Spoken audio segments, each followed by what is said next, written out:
एक सास की 5 घमंडी बहू। सज्जनपुर गांव में रहने वाली शांति देवी के 5 बेटे थे।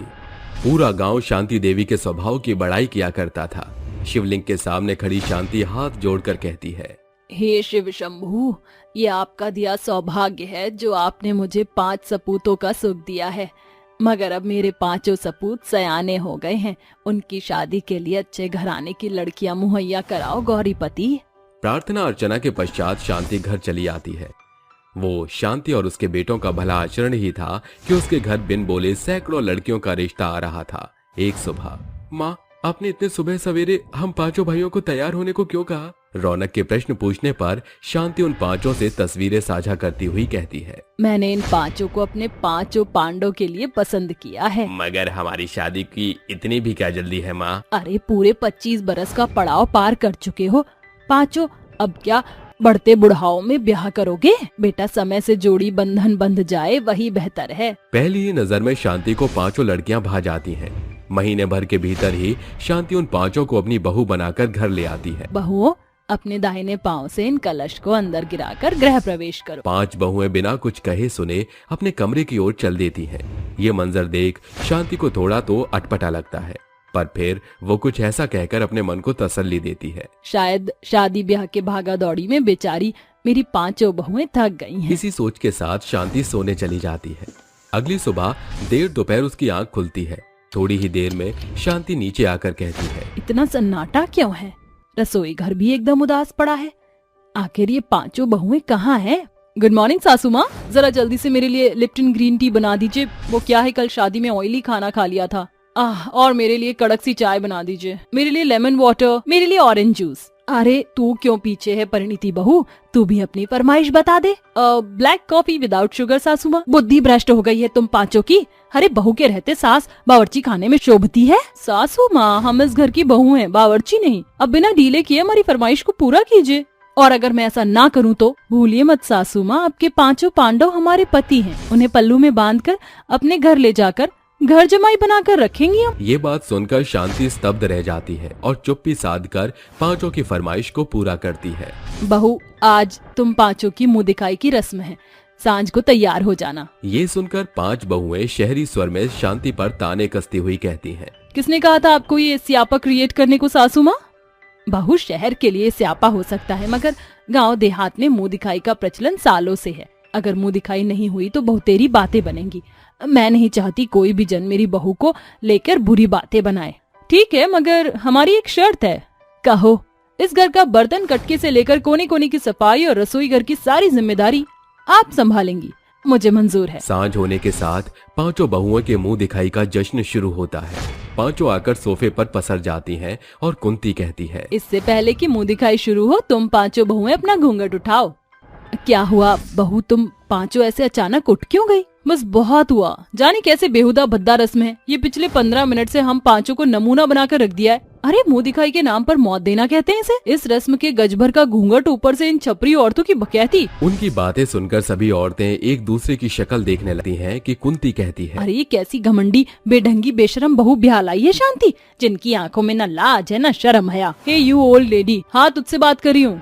तू होती कौन है हम पर हुक्म जताने वाली? अरे दफा हो तुम सबकी सब। अरे चलो बहनों, इन 5 की घमंड से चढ़ी आंखें देखने से भला अपने घर जाना है। औरतों की मंडली के जाते ही 5 बहुएं घमंडी स्वर में अपनी सास से कहती हैं, ये जितना भी ताम झाम आपने फैलाया है ना सासू माँ, इसे जल्दी से साफ करके रात का खाना तैयार कीजिए। ध्यान रहे सासू माँ, काम में जरा सी भी कमी रही तो ये बबली बड़ी बदमाश है, इसकी बोली गोली बरसाती है। 5 बहुएं आराम से सोफे पर पसर कर टीवी देखती है और शांति सारा घर समेटने लगती है। तभी शनाया कहती है, बिना पॉपकॉर्न के टीवी देखने में जरा भी मजा नहीं आ रहा है। अरे इसमें इतना सोचने की क्या बात है? सासू माँ, जरा यहाँ आना। बहू, तूने बुलाया? हम 5 का पॉपकॉर्न खाने का बड़ा मन है, जल्दी से अगले 5 मिनट में पॉपकॉर्न रेडी करके ले आइए। शांति ने अभी एक काम समाप्त ही किया था कि दूजा काम मिल गया। हांफते हुए वो पॉपकॉर्न रेडी करके उन्हें परोसती है। ऐसे ही दिन गुजरते जा रहे थे। बहुओं की जी हुजूरी में शांति को सांस लेने तक का समय नहीं मिल रहा था। दिन सप्ताह और सप्ताह महीने के मांझे में बदल जाता है। एक सांझ 5 बहुएं आपस में खुसर फुसर करती हुई कहती हैं, बस बहुत हो गया, ये सासू माँ हमारे गले का फांस बनती जा रही हैं। अब हम 5 को मिलकर इनका कुछ बंदोबस्त करना पड़ेगा। सासू माँ, जरा यहाँ तो आना। हाँ बहू कहो, बुरा मत मानना माँ जी। पुख्ता तौर से देख पा रही हूँ कि आप किस कदर काम काज में काम चोरी करती हैं। कभी आधी अधूरी सफाई करती हैं, तो कभी कच्चा पक्का खाना पकाकर जिम्मेदारी पूरी करती हैं। हमारी मानिए तो अब इस प्रॉपर्टी को अपनी 5 बहुओं के नाम कर दीजिए, फिर देखिए आपकी बहू इस घर को प्रॉपर्ली मेंटेन करके रखेंगी। अगर आप ऐसा नहीं करते हैं तो आप तो जानते ही हम 5 को अपने पति को पल्लू में बांध कर उन्हें अपने संग ले जाते जरा भी देर नहीं लगेगी। नहीं बहू, इसकी कोई जरूरत नहीं पड़ेगी। मैं सब कुछ हंसी खुशी तुम 5 को दे दूंगी, मगर क्या तुम अपनी सास की एक शर्त मानोगी? कैसी शर्त? अब से लेकर 24 घंटे के पहर पूरे होने तक तुम 5 को बहू बनकर, नई बाई बनकर इस घर के कामकाज समेत मेरी खिदमत करनी होगी। ये करना बहू के लिए कौन सी बड़ी बात है? शर्त मंजूर है? अगले ही पल 5 घरेलू कामकाज करना शुरू करती है। कोई झाड़ू तो कोई पोंछा, कोई बर्तन तो कोई खाने के काम में मशरूफ थी। बानी बहू, जरा मेरे लिए एक ग्लास पानी ले आ। ये लीजिए माँ जी पानी। कुछ देर बाद, अरे बबली बहू, जरा साफ से सफाई कर। ये देख तिनके बिखरे हुए, काम चोर कहीं की। ये शर्त तो सजा बन गई है। सोचा ना था बहू से बाई बनना पड़ेगा। कुछ घंटों बाद, एकदम मुफ्त खोर है। 5 सोफे पर क्यों पसरी हो? लगता है पगार काटनी पड़ेगी। भूल गई क्या? तुम 5 अगले 1 दिन तक बहू नहीं इस घर की बाई हो। चलो रात के खाने की तैयारी करो। ये सुनकर 5 घमंडी बहुएं कुमलाए स्वर से कहती हैं, माँ जी खाने में क्या बनेगा? ये रही लिस्ट, जरा भी डीले मत करना। रसोई घर में जाते ही 5 पसीने में सराबोर होकर बाहर आकर एक साथ एक स्वर में कहती हैं, सासू माँ ये हमसे ना होगा। क्यों बहू, तुम 5 ही तो कह रही थी घर संभालना कौन सा पहाड़ तोड़ने जैसा है। सासू माँ हम 5 समझ गई हैं कि घर चलाना देश चलाने जैसा है। हमारा घमंड चूर चूर हो गया। बहू मैं चाहती तो शुरुआती दिन में तुम 5 पर सास का शासन जता सकती थी, मगर मैंने ऐसा नहीं किया क्योंकि मुझे रिश्ते की कदर है। माँ जी हम 5 को माफ कर दो। अब हम बेहतर बहू बनकर अपनी सास के सपने साकार करना चाहती हैं। हाँ सासू माँ, बहू से बाई बनने के सफर ने हमको सबक सिखा दिया। कुछ इस तरह शांति की 5 बहुओं का घमंड चूर चूर हो जाता है। साथियों, कभी कभी रिश्तों की अहमियत का एहसास कराने के लिए जैसे कुछ ऐसा करना ही पड़ता है, जैसे कि शांति देवी ने किया। अंधी सास की 5 बिगड़ी हुई बहुएं। यूपी के गांव में ममता अपनी 5 बिगड़ी हुई बहू के साथ रहती थी। कैसे रहती थी या आप खुद ही देख लीजिए। सुबह सुबह ममता पूजा कर रही थी, वहीं उसका पति शंकर कुर्सी पर पैर फैलाए अखबार पढ़ रहा था।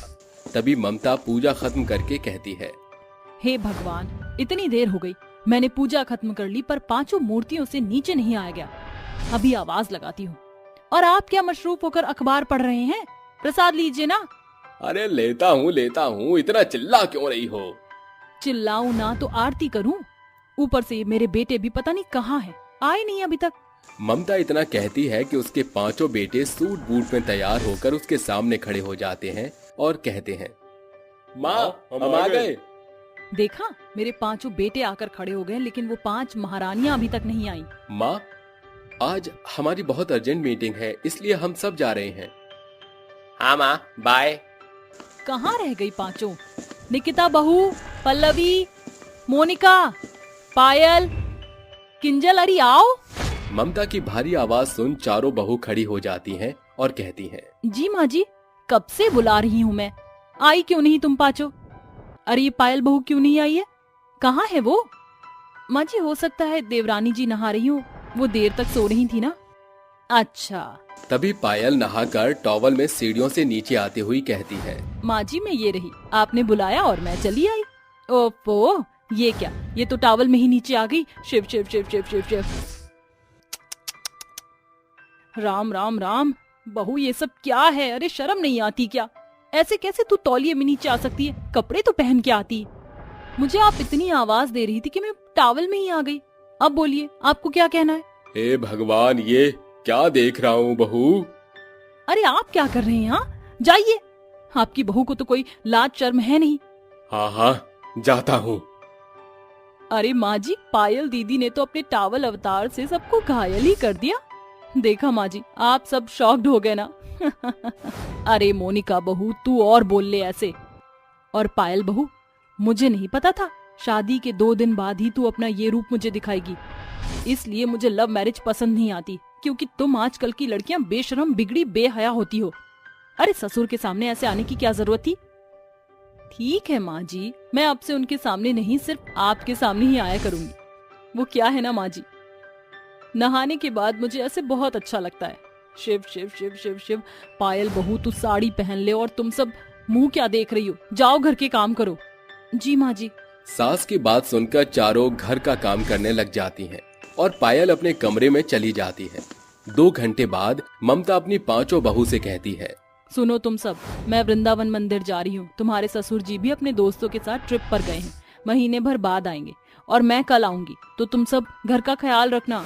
ठीक है माँ जी, आप आराम से जाइए, हम सब संभाल लेंगे। ममता के घर से जाते ही 5 बहुएं कहती हैं, चलो शुक्र है माँ जी गई, जब देखो शेर की तरह घुर्राती रहेंगी। जब देखो बहू ये करो वो करो।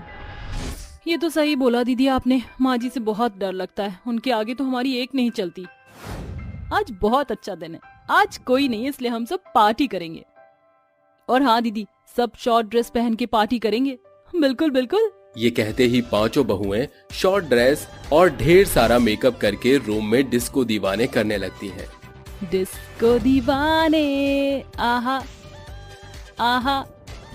अब दूसरा। इट्स बिन लॉन्ग तेरी बीन सुने परदेसी नागिन गिन गिन गिन गिन गिन गिन गिन गिन गिन। 5 बहुएं नागिन डांस कर रही थी। पतियों के आने तक 5 बहुएं खूब मजे करती हैं, फिर उनके आते ही पहले जैसी नॉर्मल हो जाती हैं। अगले दिन जब ममता घर लौट रही थी तो कार एक्सीडेंट से उसकी दोनों आंखें चली जाती हैं। छड़ी के साथ एक औरत उसे घर छोड़ने आती है। तभी बड़ी बहू पल्लवी कहती है, माँ जी ये आपको क्या हुआ, आपकी आंखें कैसे चली गईं? बेटा एक्सीडेंट हुआ था, उसी वजह से बस। बहू तेरे ससुर जी आए क्या? नहीं माँ जी, शुक्रिया आंटी माँ जी को घर पर छोड़ने के लिए। ये कहते ही वो औरत चली जाती है। 2-3 दिन बीत जाते हैं। 5 बहुएं सास का ख्याल रखती हैं, पर एक दिन कहती हैं, बस बहुत हो गया दीदी, अपनी सास की कितनी सेवा करोगी, अब तो वो हमें देख भी नहीं सकती, और ससुर जी भी आने में वक्त लगाएंगे। अब तो घर पर हम 5 का ही राज रहेगा, तो क्यों ना अपनी मर्जी से रहें। ये पायल ने बहुत अच्छा कहा है। सास सो रही होती है तो पल्लवी हेडफोन लगाकर साफ सफाई करती है। वहीं निकिता पान चबाकर टीवी देखती है। तीसरी किंजल पबजी खेलने में लगी होती है, और मोनिका अपने कमरे में हुक्का पीकर नाचती है। और सबसे ज्यादा बिगड़ी पायल बहू नहाकर टॉवल में पूरे घर में टहल रही होती है। तभी किंजल कहती है, अरे पायल, तुम फिर से तौलिए में घूमने लगी, ऐसे क्या मजा आता है तुम्हें? लेकिन ऐसे घूमने में मजा बहुत आता है, एकदम फ्री। और वैसे भी माँ जी तो अंधी हो गई है, तुम मुझे ऐसे देखकर क्या ही चिल्लाएंगी, ये भी सही है। तभी ममता को जोर जोर से खांसी आती है और वो पानी पीने के लिए बहू को आवाज लगाती है, पल्लवी, निकिता बहू, मोनिका बहू, अरे कोई है, कोई तो सुन लो मुझे। किंजल, पायल, पल्लवी कोई भी मेरी बात नहीं सुन रहा है। ममता छड़ी के सहारे रसोई में आती है तो उसे तेज आवाज के गाने सुनाई देते हैं। वो खुद ही पानी लेकर पीती है तो पल्लवी कहती है, अरे माँ जी, आप यहाँ कैसे आ गई? मुझे बता देती, मैं कुछ दे देती। मैंने तुम सबको बहुत आवाज लगाई पर किसी ने नहीं सुना, तो मैं खुद ही आ गई। जरा 5 बहुओं अभी आओ, निकिता, पायल, किंजल, मोनिका। जी माँ जी बोलिए। हाँ माँ जी कहिए, कोई काम है क्या? अरे निकिता बहू, तू ये सब कैसे बोल रही है, गुटखा खा रही है क्या? नहीं नहीं माँ जी, वो मैं पान चबा रही हूँ, आप खाओगी? नहीं नहीं। और ये अजीब सी बदबू कैसी है? वो माँ जी मोनिका दीदी अभी हुक्का पी रही थी। हे भगवान, घोर कलयुग आ गया, तो हमारे घर में हुक्का लिया है। तुझे तो पता है ना तू ये क्या कर रही है? माँ जी हुक्का ही तो पिया, आपकी छोटी बहू का आपके सामने टॉवल लपेटे खड़ी हुई है, आपकी अंधी आंखों का फायदा उठा रही है। पायल बहू, तू फिर से ये सब। हाँ तो क्या हो गया माँ जी, आप तो देख नहीं सकती, और मैं अकेले थोड़ी हूँ। बड़ी दीदी हेडफोन लगाए बैठी, इसलिए आपको पानी नहीं दे पाई। दूसरी दीदी पान खा रही है, एक हुक्का पी रही है, एक तो पबजी में लगी हुई है। अभी तो मैंने क्या कर दिया? हे भगवान, तुमने तो मेरी अंधी आंखों का फायदा उठाकर बिगड़ी बहुओं का अवार्ड ही जीत लिया। तुम 5 ऐसे करोगी मुझे पता भी नहीं था। भला तुमने ऐसा क्यों किया? मैं क्या तुम्हें किसी चीज के लिए रोकती टोकती हूँ? हाँ माँ जी, अभी भी आप यही सब तो कर रही हैं, मुझे उम्मीद नहीं थी तुमसे। ये कहते ही ममता अपने कमरे में चली जाती है। शाम को कहती है, किंजल बहू, मुझे अपनी दवाई नहीं मिल रही है, जरा दवाई दे दे। लो, माँ जी का फिर से डंका बज गया। किंजल सास को दवाई देकर आ जाती है। वक्त बीतता है। ममता की पांचों बिगड़ी हुई बहुएं उसके अंधे होने का फायदा उठाकर उसे नजरअंदाज करती हैं। या तो उसका ठीक से काम नहीं करती और जुबान भी लड़ाती थी। वक्त के साथ ममता हर चीज महसूस करने लगती है कि उसकी बहुएं क्या क्या करती हैं। पता नहीं कौन से पाप के कर्म भुगत रही हूँ जो मेरी पांचों बहुएं मेरे साथ ऐसा कर रही हैं। अब तो मुझे अपने बेटों से उनकी बीवियों की करामात को बताना ही होगा। ममता अपने बेटों को सब कुछ बता देती है, जिससे पांचों बेटा अपनी माँ से कहते हैं, माँ आप फिक्र मत करिए, हम अपनी अपनी पत्नियों से बात करते हैं, उन्हें समझाते हैं। अपनी बीवियों की बिगड़ती आदतों को एक दिन वो घर के बाहर खिड़कियों से देखते हैं।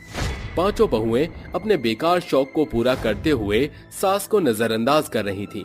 तभी पांचों बेटे अंदर आकर कहते हैं, निकिता ये सब क्या है? तो मेरी माँ को ऐसे परेशान करती हो, क्या मतलब है? ये पान खाने का क्या मतलब है? और पायल तुमने तो हद ही कर दी। कपड़े पहनना तो तुमने जैसे भुला ही दिया है क्या? मैंने तुमसे इसलिए शादी की थी कि मेरी माँ को तुम ऐसे तंग करो। माफ कर दीजिए, हमें लगा माँ जी को ज्यादा फर्क नहीं पड़ेगा। निकिता मेरी माँ सिर्फ अंधी हुई है, उनके 5 ऑर्गन्स अभी भी अच्छे से काम करते हैं। बेटा इन्हें ज्यादा मत डांट। मैं तो कह रही हूँ बस अपनी मर्जी का काम करो, पर ऐसा मत करो जिसमें अपनी बूढ़ी अंधी सास को इतना सताओ। देखा, माँ अभी भी तुम सबके बारे में फिक्र कर रही है। बस थोड़ी सी फिक्र तुम पांचों भी कर लो तो सब अच्छे से हो जाएगा।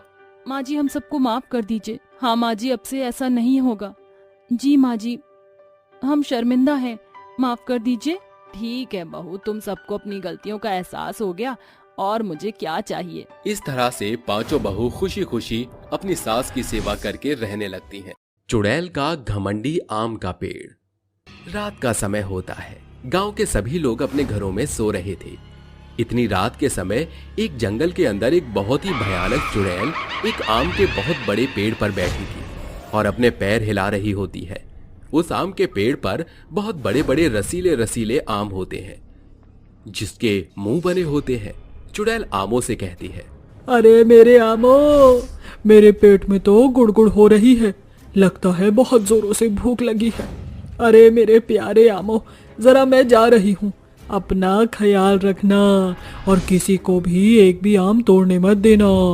चिंता करने की कोई जरूरत नहीं है, हमारे आम को कोई छू भी नहीं सकता।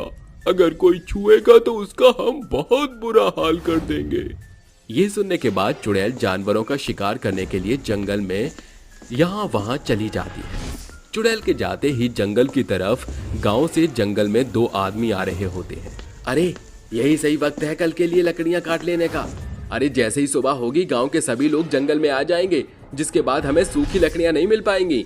अरे भाई तुम बिल्कुल सही कहते हो, अगर अभी लकड़ियां काट कर रख लेंगे तो कल के लिए बहुत आसानी हो जाएगी। प्रमोद और हरिया दोनों लकड़ी काटने के लिए जंगल में पहुंच जाते हैं। लकड़ी काटते काटते वो घमंडी आम के पेड़ तक पहुंच जाते हैं। जैसे ही उन दोनों की नजर आम के पेड़ पर पड़ती है वो उसे देखते रह जाते हैं। अरे वाह भाई वाह, ये तो नहले पर दहला। देखो देखो तो यहाँ कितना बड़ा आम का पेड़ लगा हुआ है। हाँ हाँ क्यों नहीं, सही कह रहे हो, चलो लकड़ियों के साथ साथ आम भी तोड़ कर ले जाते हैं। जैसे ही हरिया और प्रमोद पेड़ पर से आम तोड़ रहे होते हैं, उन आमों के मुंह निकल आते हैं, जिसके बाद वो आम कहते हैं, हमें तोड़ने की कोशिश भी मत करना, नहीं तो हम तुम्हारा वो हाल करेंगे जो तुमने कभी सपने में भी नहीं सोचा होगा। हरिया और प्रमोद ये देखकर बहुत अचंभित रह जाते हैं। अरे ये सब क्या हो रहा है? मैंने तो आज शराब भी नहीं पी, पर मुझे ये आम बोलते नजर कैसे आ रहे हैं? क्या आम भी बातें करते हैं? अरे प्रमोद भाई, ये सिर्फ तुम्हें ही नहीं मुझे भी बोलते हुए नजर आ रहे हैं। ये आम सच में बोल रहे हैं। अरे वाह, ये तो अनोखे आम है, इन्हें तो हमें तोड़ना ही चाहिए। अरे तुम्हें हमारी बात सुनाई नहीं देती? अगर तुमने हमें तोड़ दिया तो तुम्हारा अंजाम अच्छा नहीं होगा। और तुम जानते नहीं हो कि हमारे इस आम के पेड़ पर एक चुड़ैल भी रहती है। अगर उसे पता चल गया तो वो तुम दोनों को जिंदा नहीं छोड़ेगी। आज के जमाने में भला चुड़ैल हैं? चुड़ैलें भी होती है क्या? ये सब फालतू की बातें हैं। प्रमोद हंसने लगता है और हंसते हुए कहता है, जब तू मेरे पेट में जाएगा तो अंजाम एक ही होगा। मुझे तुझे खाने में बहुत मजा आएगा। चलो इन्हें तोड़कर रख लेते हैं। क्या पता इनकी भयानक चुड़ैल यहाँ लौट आए और हमें खा जाए। ऐसा कहकर वो दोनों घमंडी आमों का मजाक उड़ाने लगते हैं। हरिया और प्रमोद दोनों घमंडी आम के पेड़ से कुछ आम तोड़कर रख लेते हैं और उन्हें अपने साथ अपने घर ले जाते हैं। जिसके बाद चुड़ैल अपना शिकार करके जैसे ही वापस अपने घमंडी आम के पेड़ पर पहुंचती है तो उसे उसके कुछ घमंडी आम पेड़ पर से गायब दिखाई देते हैं। जिसके बाद उसके बाकी के बचे हुए घमंडी आम उसे प्रमोद और हरिया के बारे में सब कुछ बताते हैं। तुम्हारी लापरवाही की वजह से 2 लोग आए और हमारे कुछ साथियों को तोड़ कर ले गए। अब तुम क्या करोगी? अच्छा, इन लोगों की इतनी हिम्मत। अभी मैं इनकी खैर खबर लेती हूँ। मैं इनका वो हाल करूंगी जो इन्होंने कभी सपने में भी नहीं सोचा होगा। ऐसा कहकर चुड़ैल अपनी शक्तियों का इस्तेमाल करती है। जिसके बाद वो सभी घमंडी आम चलते चलते वापस से चुड़ैल के पास आ जाते हैं। तुमने हमें तो यहाँ बुला लिया, लेकिन उन दोनों का क्या? तुम उन्हें ऐसे ही छोड़ दोगी? उन्हें उनकी सजा मिलनी चाहिए। उन्होंने हमें तोड़ा है, इसका भुगतान तो उन्हें करना ही होगा। अरे मेरे घमंडी आम, तुम चिंता क्यों करते हो? जो उन्होंने तुम्हारे साथ किया है उन्हें उसकी सजा जरूर मिलेगी। ऐसा कहकर चुड़ैल प्रमोद और हरिया के घर पहुंच जाती है। जिसके बाद चुड़ैल सबसे पहले हरिया को जान से मारती है और उसके बाद प्रमोद को भी मार देती है। जब वो वापस अपने घमंडी आम के पेड़ पर आकर बैठती है तो सभी घमंडी आम खुशी से उसे देखने लगते हैं। अरे वाह चुड़ैल, ये हुई ना चुड़ैलों वाली बात। बस इसी तरह हमारी रक्षा करती रहो। ऐसे ही जब भी कोई उन घमंडी आमों को तोड़ता तो वो घमंडी आम वापस से चलकर उसी पेड़ पर लग जाते हैं और चुड़ैल तोड़ने वालों को जान से मार देती है। ये बात गांव में चारों तरफ फैल जाती है और सभी आपस में बातें करने लगते हैं। अरे भाई, हमारे गांव के जंगल में एक घमंडी आम का पेड़ है और उसके ऊपर एक बहुत भयानक चुड़ैल भी है और उस चुड़ैल ने हमारे गांव के कई लोगों को मार दिया है। वो चुड़ैल किसी को भी नहीं छोड़ रही है। उसने मेरे पति प्रमोद को भी मार दिया। ऐसा कब तक चलता रहेगा? हमें उस चुड़ैल और घमंडी आम के पेड़ का कुछ तो करना ही होगा। अरे लेकिन इसमें हमारी मदद कौन करेगा? मैं एक तांत्रिक बाबा को जानता हूँ, वो हमारी मदद जरूर करेंगे। तभी भूपेश तांत्रिक बाबा को लेने के लिए निकल जाता है। धीरे धीरे शाम होने लगती है। शाम होते ही भूपेश तांत्रिक बाबा को ले आता है। जिसके बाद गांव के सभी लोग तांत्रिक बाबा के साथ जंगल में चुड़ैल के घमंडी आम के पेड़ के पास पहुंच जाते हैं। आम के पेड़ को देखकर तांत्रिक अपने मन में मंत्र का जाप करने लगता है। ओम ह्रीं क्लीं चामुंडाय विच्चे फट फट स्वाहा। ओम ह्रीं क्लीं चामुंडाय विच्चे फट फट स्वाहा। तांत्रिक के मंत्र को सुनते ही चुड़ैल पेड़ के अंदर से निकलकर बाहर आती है और तांत्रिक से कहती है, क्यों रे तांत्रिक, तू यहाँ क्यों आया है? क्या चाहता है तू मुझसे? देख चुड़ैल, तूने इन गांव वालों को बहुत परेशान कर लिया। तू अपने इस घमंडी आम के पेड़ के साथ यहाँ से हमेशा हमेशा के लिए चली जा, नहीं तो अच्छा नहीं होगा। मुझे यहाँ से भगाने वाला तू होता कौन है? तुझे तो मैं अपनी एक उंगली से यहाँ से उठाकर फेंक दूंगी। अगर तुझे अपनी जान प्यारी है तो यहाँ से चला जा, नहीं तो बहुत बुरा होगा। चुड़ैल, तेरी इतनी हिम्मत कि तू एक तांत्रिक बाबा को ललकारे। लगता है कि तू ऐसे नहीं मानेगी। जब सीधी उंगली से घी ना निकले तो उंगली को टेढ़ा करना पड़ता है। चुड़ैल, तू मुझे बहुत हल्के में ले रही है। रुक, तुझे मैं अभी बताता हूँ। तभी तांत्रिक एक डंडे से चुड़ैल को मारना शुरू कर देता है। इतनी मार खाने के बाद चुड़ैल तांत्रिक से कहती है, अरे तांत्रिक, बस कर, रुक जा, मुझे बहुत जोरों से लग रही है। अरे रुक जा, मैं अब इन गांव वालों को परेशान नहीं करूंगी, लेकिन मैं इन घमंडी आम का कुछ नहीं कर सकती। ये मेरे काबू में नहीं है। अच्छा, तो ये बात है। रुको, मैं बताता हूँ इनका क्या करना है। तभी तांत्रिक बाबा अपनी लुटिया में से पवित्र गंगा जल निकालकर पेड़ के ऊपर छिड़क देता है। जिसके बाद घमंडी आम का पेड़ जलने लगता है। उसके जलते ही चुड़ैल भी जलकर राख हो जाती है और चुड़ैल को उसके घमंडी आम के पेड़ के साथ साथ मुक्ति मिल जाती है। सौतेली बहन का जादुई लहंगा। माँ, आप मुझे इस दुनिया में अकेला छोड़कर दूर क्यों चली गई? नहीं माँ, बहुत बुरी है, मुझे बहुत मारती है। यहाँ तक कि मेरी सौतेली बहन भी मुझे बहुत सताती है। माँ। 10 वर्षीय लाव्या अपनी स्वर्गवासी माँ के लाल लहंगे से लिपटी माँ के संग बिताए हुई सुनहरी स्मृतियों को याद करती हुई बिलक बिलक कर रोई ही जा रही। बेहिसाब रोने के कारण उस मासूम की आंखें लाल पड़ गई थीं। तभी उसकी सौतेली बहन काव्या वहां आकर कहती है, अरे ओ मेरी बिगबंगी बहन, जरा जल्दी से मेरा होमवर्क कर दे, और हाँ, एकदम साफ सुथरे अक्षरों में लिखना। काव्या, आखिर तुम अपना काम स्वयं करना कब सीखोगी? बहुत जुबान चलाने लगी है तू। अगर तूने इसी समय लिखना शुरू नहीं किया तो मैं इस लहंगे को ले जाकर कूड़े खत्ती में फेंकाऊंगी। नहीं नहीं, ऐसा गजब ना करना। ये लहंगा मेरी स्वर्गीय माँ की आखिरी निशानी है। मैं तुम्हारा काम कर दूंगी। शाबाश, तुम्हारे मुंह से सयाना स्वर सुनकर अच्छा लगा। काव्या अपने कामों का बोझ बेचारी लव्या पर थोप कर चली जाती है। बेचारी काव्या का लेख लिखते लिखते सांझ की बेला सुनसान रात में ढल जाती है। नींद से बंधी लव्या की आंखें बोझिल हो रही थीं। अगर मैं अधूरी लिखाई छोड़कर सो गई तो काव्या मेरी माँ के लहंगे को मुझसे दूर कर देगी। बेबस बच्ची लगातार लिखे जा रही थी, मगर देर रात 2 बजते उसकी आंखें नींद के आगोश में चली जाती हैं। तभी एकाएक दीवार पर टंगा उसकी माँ के लहंगे में एक चमक चकाचौंध होती है, जिसके साथ साधारण दिखने वाला वो लहंगा सोने से जड़े सुनहरे लहंगे में तब्दील होते हुए पन्नों पर प्रकाशित होकर पुनः साधारण हो जाता है।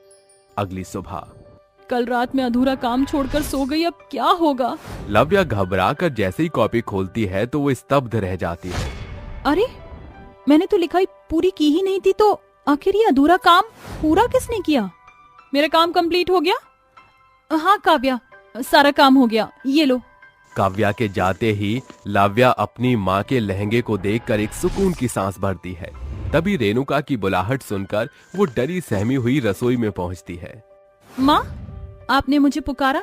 अरे मनहूस, कितनी बार कहा है तुझसे कि अपनी काली जुबान से मुझे माँ मत कहा कर। मेरी सिर्फ इकलौती बेटी है काव्या। चल अब जल्दी से ये सारे बर्तन मांज। माँ, मुझे भी काव्या की तरह स्कूल जाने की बड़ी चाहत है। मेरा भी विद्यालय में दाखिला दिलवा दो। अरे बंद कर ये बकैती। खबरदार, जो अपना मेल मेरी बेटी के साथ बिठाया तो चुपचाप चूल्हे चौके में निपुण हो, समझी? जानती हो माँ, सौतेली माँ जानबूझकर मुझे चूल्हे चौके में उलझाए रहती हैं। घर की साफ सफाई से लेकर सभी काम मेरे जिम्मे सौंपकर खुद एक तिनका भी नहीं हिलती हैं। रेणुका के जाते लव्या खुद में ही बुदबुदाती हुई बातें बनाने लगती है। एकाएक बर्तन मांजते हुए तेज धारदार कटोरी से लव्या का हाथ बुरी तौर से कट जाता है। साथ ही उसके हाथों से खून का रिसाव होना शुरू हो जाता है। वो दर्द में करहाते हुए कहती है, आह, मेरा हाथ, माँ, मेरा हाथ। अरे कौन सी आफत आ गई जो जानवरों की तरह जोर जोर से गला फाड़ रही है? माँ, मेरा हाथ कट गया, मुझे बहुत दर्द हो रहा है। अरे बंद करिए दर्द का दिखावा और चुपचाप से काम कर। अगले 10 मिनट में सारे बर्तन चकाचक नहीं दिखे ना तो मार मार कर तेरी कोमल कोमल चमड़ी को काला करके रख दूंगी। लव्या के पास अपनी सौतेली माँ की शर्त मानने के सिवा दूजा कोई चारा नहीं था। वो रोती और चीखती रही, मगर रेणुका ने उससे मुंह फेर लिया। देर रात वो अपनी माँ के लहंगे से लिपटकर अपने दुख दर्द की दास्तान कहती है। माँ, आज अगर आप जिंदा होती तो मेरा जीवन इस फर्श की जगह अर्श पर होता। निष्दिन नहीं माँ, और मेरी सौतेली बहन मेरे संग सैकड़ों सताओं करती है। मुझे आपकी कमी खलती है। आंसू बहाते बहाते लव्या हाथ पसारे सो जाती है। तभी उसे लिपटा हुआ लहंगा एकदम से जादुई सुनहरे सुंदर लहंगे में बदलता है और अग्नि जैसी तेज ज्वाला निकलकर जिस पल ही लव्या के जख्मी हथेलियों में समाहित होती है, उसका हाथ साफ तौर से भला चंगा हो जाता है। सूरज की किरण फूटने के साथ सुबह हो जाती है। अरे, ये मेरे हाथों का दर्द कैसे गायब हो गया? अरे, ये मेरे हाथों पर लगा जख्म कहाँ गया? एक ही रात में इतना गहरा जख्म कैसे भर सकता है? मैं जानती हूँ माँ, मेरे जख्मों पर मरहम आपने ही लगाया होगा। समय के साथ दिन, सप्ताह, सप्ताह महीने और महीने कई सालों में बदल जाते हैं, मगर आज भी लव्या अपनी माँ के लहंगे से लिपटी अक्सर बातें किया करती है। आज भी वो अपनी माँ के लहंगे को लिए हुए कहती है। देखते ही देखते कैसे 10 साल बीत गए, पता ही नहीं चला माँ। आपकी बेटी पूरे 20 बरस की हो चुकी है। माँ, अब आपकी बचकानी लव्या सयानी हो चुकी है। लव्या को बातें करता देख 18 साल की काव्या कड़वे शब्द में कहती है। जब देखो अपनी मरी हुई माँ के इस लहंगे को लिए लोथ की तरह पड़ी रहती हो। दूजा कोई काम धाम नहीं है क्या तुम्हें? काव्या, तुम जब मुंह खोलती हो तो जहर ही क्यों घोलती हो? क्या कहा? मेरी बिल्ली मुझी से म्याऊं? ठहर, अभी माँ से कहकर तेरी सारी हेकड़ी निकलवाती हूँ। माँ, माँ, जरा यहाँ तो आना। अरे क्या हुआ मेरी लाडली बिटिया को? माँ ये बिन बात के मुझे सुना रही है। मैंने सिर्फ इतना कहा कि रसोई में जाकर माँ का हाथ बटा, तो ये मुझ पर बिना बात के बिगड़ गई। मेरी प्यारी लाडो रानी, तू अपना खून क्यों जलाती है? इसकी बोलती तो मैं बंद करती हूँ। खबरदार जो आपने मुझ पर हाथ उठाने की कोशिश की। अब मैं 10 साल की बेबस बच्ची नहीं रही जो आप दोनों के जुल्म सताव सहती रहूंगी। आप हमेशा सिर्फ काव्या को पक्षधारी करती रही, ऐसा सिर्फ इसलिए क्योंकि वो आपकी सगी बेटी है ना? मैंने हमेशा आपको अपनी माँ की परछाई को खोजा, मगर आपने निष्दिन सैकड़ों बार मेरे साथ सौतेलापन दर्शाया। लव्या की सच्ची बातें रेणुका के दिल को भेदती हैं और वो सीख के झाड़ू से उसे शरीर को कुरेदते हुए कहती है, सत्यानाश हो तेरा सपोलन। इस दिन के लिए मैंने तुझ यतीम को इस घर में रखा। तेरा बोलबाला मेरे भीतर फांस की तरह चुभ रहा है। अगले 1 सप्ताह तक तू इस कोठरी में बंद रहेगी। मैं भी देखती हूँ बिना दाना पानी कैसे कटेगा सप्ताह भर का सफर। रेणुका लव्या को उसके लहंगे समेत कोठरी में बंद कर देती है। 2 दिन बीत जाते हैं। भूख के मारे लव्या का चेहरा कुम्भलाकर पीला पड़ गया था।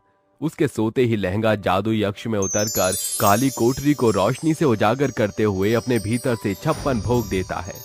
सवेरे 4 बजे लव्या की आंख खुलने पर वो कहती है, कोठरी तो बाहर से बंद है, फिर ये इतना सारा खाना कहाँ से आया? माँ, मैं जानती हूँ कि ये आप ही हैं। माँ, सामने आइए माँ। एकाएक लहंगा जादुई सुनहरे लहंगे के सांचे में ढलता है, जिसमें लव्या की माँ का अक्ष साफ तौर से दिखाई देता है। लव्या, मेरी बेटी, इतने सालों से आप मेरे संग थी और मुझे जरा भी आभास ना था। लाव्या, इस लहंगे में मेरा साया हर वक्त तुमसे लिपटा हुआ था, मगर मेरे जाने की घड़ी आन पड़ी है। ये जादुई लहंगा उपहार के तौर पर मेरा आशीर्वाद है। ये तुम्हें वो सारी चीजें मुहैया कराएगा जिसके खातिर तुम सालों से अपनी सौतेली माँ पर आश्रित थी। जाओ लाव्या, इस जादुई लहंगे के साथ इस नर्क के दलदल की दुनिया से दूर जाकर नया बसेरा बनाओ। इसी के साथ लहंगे से लता की आत्मा ज्योति के रूप में निकलकर विलुप्त हो जाती है। तभी जादुई लहंगे में से सैकड़ों सुनहरे सिक्के खनकते हुए जमीन पर बरसते हैं। लव्या उन सिक्कों को छोड़कर जादुई लहंगे के संग जाते हुए कहती है, ये सिक्के मेरी सौतेली माँ के काम आएंगे। अपने जादुई लहंगा से मैं प्रत्येक विपत्तियों से लड़कर लाजवाब जीवन व्यतीत कर सकती हूँ। उस रात लव्या जादुई लहंगे के साथ उस घर का त्याग करके दूसरे शहर आकर नया बसेरा बनाकर न सिर्फ खुद जीवन जीती है, बल्कि जादुई लहंगे से बेबस और मसलूब लोगों की मदद भी किया करती है। 5 अलग अलग धर्म की चुड़ैल। अमावस की अंधेरी रात थी, जहां तेज आंधी चल रही थी। आसमान में तारे टिमटिमा रहे थे। तभी आसमान से एक तेज रोशनी आई और उस रोशनी से 5 चुड़ैलें उतरी। 5 में से कोई भी एक दूसरे को नहीं जानती थी। तभी वो जंगल में चलने के बाद एक जगह ठहर जाती है और कहती है, आइए मुर्गन, और कितने चलना पड़ेगा इस घने जंगल में? ये आई एम सो टायर्ड। उड़ी बाबा, ये फिरंगी क्या बोल रही है? अब और नहीं चला जाता। ऐसे करते हम सभी यहीं रुक जाते हैं। मुझे भी बहुत भूख लगी है। What are you saying? है ना, जोया कह रही है कि उसे भी भूख लगी है। आइए Murgan, meaning you are so hungry, काना ईटिंग फूड। ओ या मुझे भी भूख लग रही है। तो चलो अपने जादू से हम खाना ले आते हैं। 5 चुड़ैलें अपने जादू से पास के माहौल को खाने लायक बना देती है। ऐना चुड़ैल डाइनिंग टेबल लगा देती है। वहीं रेनू चुड़ैल डाइनिंग पर सारा स्वादिष्ट इंडियन खाना रखती है और मीनम्मा साउथ इंडियन खाना रखती है। तभी मिष्टी कहती है, अरे तुम्ही की कच्चो, अमार एकन बंगाली खाना नहीं, अमार रसगुल्ला मिष्टी रसमलाई। ये मिष्टी चुड़ैल क्या बोल रही है? रसगुल्ला रसमलाई? अरे वो अपना बंगाली खाना खाना चाहती है, रसगुल्ला रसमलाई मिष्टी दोई। You mean sweet sugar ball? Yes sugar ball. हाँ, तो इसमें इतनी हैरानी की क्या बात है? ये चुड़ैल अपने जादू से बंगाली खाना ला सकती है ना। इतना वक्त क्यों जाया कर रही है हमारा? एक तो वैसे ही किसी को किसी की कौम पल्ले नहीं पड़ती। चलो सब तारा तारी खाए नहीं। मिष्टी के कहने का मतलब है चलो सब खाना खाते हैं, लेट्स ईटिंग। ये कहते ही 5 चुड़ैलें अपने अपने धर्म के हिसाब से खाना खाती है। कोई बंगाली खाना खाता है, तो कोई मांस मच्छी का, तो कोई शाकाहारी, तो कोई साउथ इंडियन खाना खाता है। पांचों चुड़ैलें अलग अलग धर्म से थी। खाने के बाद वो एक दूसरे के लिबास को देखकर मजाक उड़ाती हुई नजर आती हैं। आइए मुर्गन, इस अंग्रेजन ने ये क्या छोटे छोटे बच्चों का स्कर्ट पहना है। क्या तुम मेरे बारे में बात कर रही हो मिनिम्मा? हाँ, I am talking about you miss Anna, anaconda कहीं की। हाँ एना, मिष्टी तुम्हें एनाकोंडा अजगर बोले छे? अरे मिष्टी, क्यों तुम आग में घी डाल रही हो? तुम्ही आमा के ज्यादा न शिखा, थान वाली जादूगरी चुड़ैल। तेरी इतनी हिम्मत, तूने मेरी बनारसी साड़ी के बारे में ऐसा बोला? तू ही पागल सी है, तू भी कुछ ज्यादा खास नहीं लग रही बंगाली चुड़ैल जादूगरी। ये क्या मसला है, तुम सब इतने बेअदब क्यों हो रही हो? ये अंग्रेजन बंगालन कुछ भी बोले तुम खामोश रहो। तेरी इतनी हिम्मत, तुम मुझे बोले now I am kill you which. पता नहीं क्या खाड़ा कपड़ा पहनी है और सर पर बांधी है। इसे मुस्लिम लिबास का हिजाब कहते हैं, समझी फिरंगी? तो खुद तो छोटे छोटे कपड़े पहनती है। आयो, ये सब मारने की बात शोभा नहीं देती। एना डार्लिंग, जस्ट चिल चुड़ैल बेबी। तुम माशा ऐशो ना मारा मारी बारे बे। अरे रेनू, ये क्या बोल रही है अब? ये कह रही है तुम बीच में मत आओ वरना लड़ाई और बढ़ेगी, इसलिए सब शांत हो जाओ। ऐसे कैसे खामोश हो जाएं? इसने तो मेरी तौहीन की है, मेरे लिबास की तौहीन की है। तभी पांचों चुड़ैल आपस में अपने धर्म और कपड़ों को लेकर लड़ने लगती हैं, एक दूसरे के बाल नोचने लगती हैं और शक्तियां आजमाने लगती हैं। कभी बंगालन चुड़ैल हवा में उड़ती है तो कभी जोया जादू से उन्हें बेहाल करती है। तभी आसमान से उनके नरक राक्षस की आवाज आती है। ये सब तुम पांचों चुड़ैल क्या कर रही हो? मैंने तुम पांचों को यहाँ किसी मकसद से भेजा है। तुम जानती हो ना, तुम पांचों अलग अलग धर्म से हो, इसलिए भेजा है ताकि एक साथ एक बनकर रहो और धरती पर गरीब असहाय लोगों की मदद करो। दोबारा लड़े तो सजा बहुत दंडनीय होगी। दुखिता भाषो, नमस्ते। माफ कीजिए मालिक। ये सॉरी मालिक। आयो सॉरी मुर्गन, माफ कीजिए हुजूर। देखा, तुम सभी ने अपनी अपनी भाषा में मुझसे माफी मांगी। इसका मतलब समझती हो? तुम सब, तुम्हारी मंजिल भी एक है, भले ही तुम अलग अलग धर्म से क्यों ना हो। मालिक, हम आपकी बात समझ चुके हैं, अब आप निश्चिंत रहिए। ये सुनते ही नरक राक्षस गायब हो जाता है और पांचों चुड़ैलें एक दूसरे से माफी मांग गले लगती हैं और कहती हैं, वो क्या कहते हैं तुम्हारे में? एंट भेला टोशा भला। आइए मुर्गन, अब हम पूरे पीपल को फाइंड करके उनकी हेल्प करनी है। देखो ना, ये एक जना मोहिला खाबरा जाना बिशिका करचन। चलो उस औरत के पास चलकर उसे खाना खिलाते हैं, वो बहुत परेशान भी लग रही है। ये कहते ही पांचों चुड़ैल अपना वेश बदल कर उसे खाना देते हुए कहती हैं, ये लीजिए, मशरूफ होकर खाना खाइए। आप बड़ी दर्द में हैं, आप तकल्लुफ ना करें। बेटा ये खाना, बहुत बहुत शुक्रिया बेटा, 2 दिन से मैंने कुछ नहीं खाया, भगवान तुम्हें खुश रखे। जी अम्मा। उस भूखी औरत को खिलाकर पांचों आगे बढ़ती हैं कि एक अंग्रेजन गाड़ी रोकते हुए कहती है, excuse me, can you tell me this address? शी की बोल छे? I tell this road, go on this side, then turn left road. Okay thanks, bye. आइए Murgan, I also tell this महिला एड्रेस। हाँ, तो एना ने उस औरत को बता दिया। अब तू ज्यादा मत बन मिनिम्मा, हमें और भी लोगों की सहायता करनी है। ठीक है, चलते हैं। उससे पहले मैं अपने एक शायरी बयां करना चाहती हूँ। तो अर्ज किया है, मदद को कहते हैं हेल्प। इरशाद इरशाद। तो अर्ज किया है, मदद को कहते हैं हेल्प। ओ मेरी रंग बिरंगी प्यारी चुड़ैलो, क्या तुम करके आई हो अपना हेयर स्कैल्प? वाह वाह वाह, बहुत ही घटिया जोक था ये। जब तुम्हें शायरी करनी नहीं आती तो करती क्यों हो? Let's go for helping. कुछ दिन बीतते हैं, पांचों चुड़ैलें मदद करते हुए एक गांव में पहुंचती हैं, जहां एक विधवा औरत को जिंदा उसके पति के साथ जलाया जा रहा था, या फिर ये कहो कि उससे जबरन सती प्रथा करवाई जा रही थी। वो औरत जलने वाली थी कि पांचों चुड़ैल उस औरत को बैठने से सती होने से रोक लेती हैं और गांव वालों को कहती हैं, अरे अरे, ये आप सब ये क्या कर रही हैं? एक मासूम कम उम्र की लड़की को उसके पति के साथ ही जला रही हैं, वो भी जिंदा। बिल्कुल, ये तो सरासर नाइंसाफी है इस लड़की के साथ। आप तमाशा कैसे देख सकते हैं? देखो, तुम इस गांव की नहीं लगती, इसलिए जहां से आई हो वहीं चली जाओ। हमारे गांव की प्रथा में दखल अंदाजी मत दो। वैसे भी हम एक मुस्लिम औरत की बात क्यों माने? देखिए, आपको इस बात से कोई ताल्लुक नहीं होनी चाहिए कि आप किसी मुस्लिम औरत से बात कर रहे हैं या किसी और धर्म। आखिर कब तक लड़कियां आपके इशारों पर रक्स करती रहेंगी? ये जोया इज राइट, आप लोगों को ऐसा नहीं करना चाहिए। अरे हमें क्या करना चाहिए और क्या नहीं करना चाहिए, हमें एक अंग्रेजन से पूछने की जरूरत नहीं है। खुद तो अपने विदेश में खुले में घूमती हो, अब अपनी सोच की लहर यहाँ लेकर आओगी हैं? यहाँ हमेशा तो सती प्रथा अपनाई गई है और यही होगा। अंकल, ये बात पहले जमाने की थी, अब की नहीं। ये प्रथा बहुत पुरानी हो चुकी है और खत्म भी हो चुकी है, इसलिए अब आप भी खत्म कीजिए। सुनो लड़की, ई लोकेरा के अपना के जोरा करे, सती दाह करता छाए। आप क्या कहना चाहती है, मैं समझी नहीं। ये तेरे को बोली कि तू अपनी मर्जी से सती होना चाहती है या ये लोग तेरे साथ जबरदस्ती कर रहे हैं? सच बताऊं बहन, तो मैं सती नहीं होना चाहती। मैं अपने पति से बहुत प्यार करती थी, लेकिन जिंदा जलना मुझे मंजूर नहीं है। सुन लिया ना अब आप सब गांव वालों ने? अब कोई भी प्रेमा को सती प्रथा के लिए प्रताड़ित नहीं करेगा, वरना वो होगा जो आप सब ने कभी भी सोचा नहीं होगा। अच्छा ऐसी बात है, तो बताओ तुम पांचों औरतें क्या करोगे मिलकर? हाँ, तुम कुछ नहीं कर सकती, समझी? और कान खोलकर सुन लो, इसे अपने पति के साथ ही सती होना पड़ेगा, वरना हम तुम सबको इसी आग में भस्म कर देंगे। लगता है इस आदमी का दिमाग फिर गया है। अब हमें अपने असली रूप में आना चाहिए। यस, अब ये देखेगा हमारी पावर। 5 धर्मों के इंसानों ही नहीं, चुड़ैलों से पंगा लिया है।